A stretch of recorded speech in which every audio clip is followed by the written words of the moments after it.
الإخوة والأخوات، اليوم يكثر الحديث عن صفقة القرن التي ترفع رايتها الولايات المتحدة الأمريكية، والتي تنحاز فيها للعدو بشكل كامل وواضح، ولا تحتاج لمن يتوقع أو يحلل.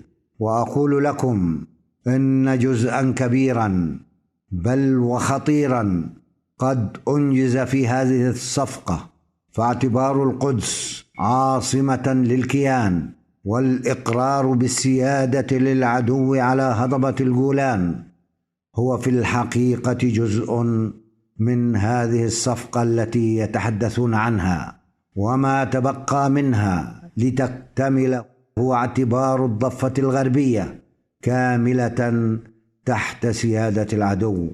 هذه هي صفقة القرن، لا دولة فلسطينية ولا هوية فلسطينية. وعلى الأنظمة العربية امتصاص تداعيات الصفقة بعد ذلك بإقامة سلام وعلاقات مع هذا الكيان.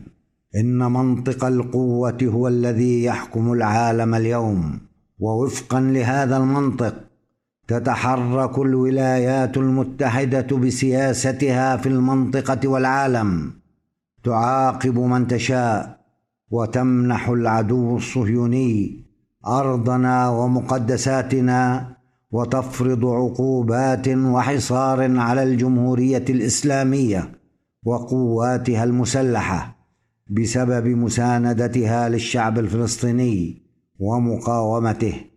فلا قوانين دولية ولا اعتبارات لهيئات أممية أو حقوق للشعوب.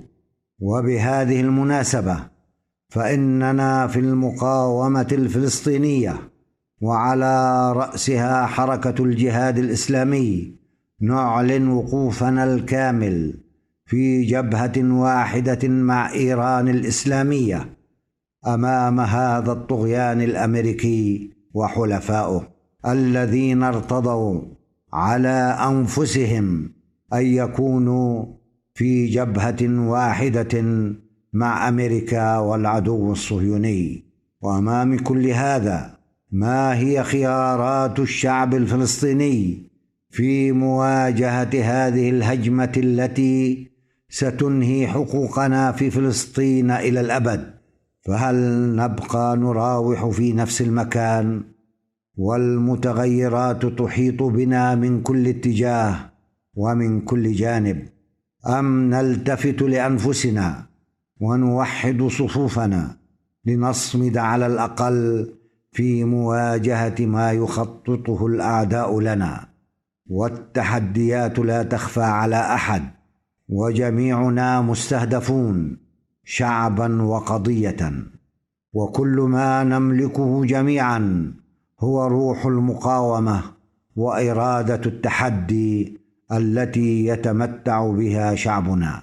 فالذين يحسنون الظن بالعدو ويتكيفون مع متطلباته عليهم مغادرة هذا الوهم.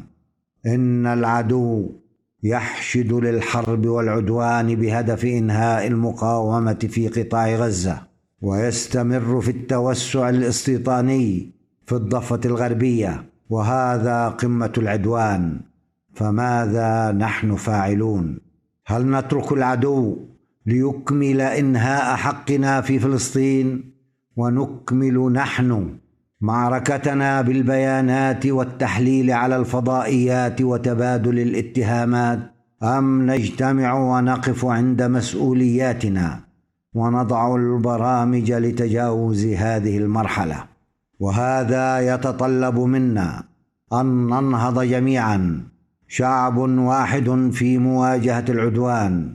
فما زال أمامنا فسحة من الوقت، حتى لو كانت قصيرة، لنلتقي ونوحد خطابنا ونوحد قوى شعبنا في مواجهة هذا العدوان الأمريكي الصهيوني الذي يستهدفنا جميعا.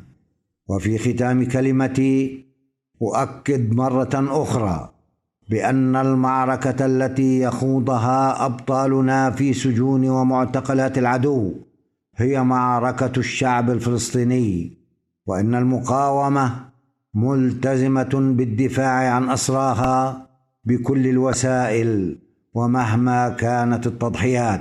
فلهم العهد والوعد أن نبقى سويا حتى حريتهم وحتى النصر. المجد لمخيم جنين، المجد لشهدائنا الأبرار، الحرية والمجد لأسرانا البواسل، الحرية والمجد لشعبنا. والسلام عليكم ورحمة الله وبركاته.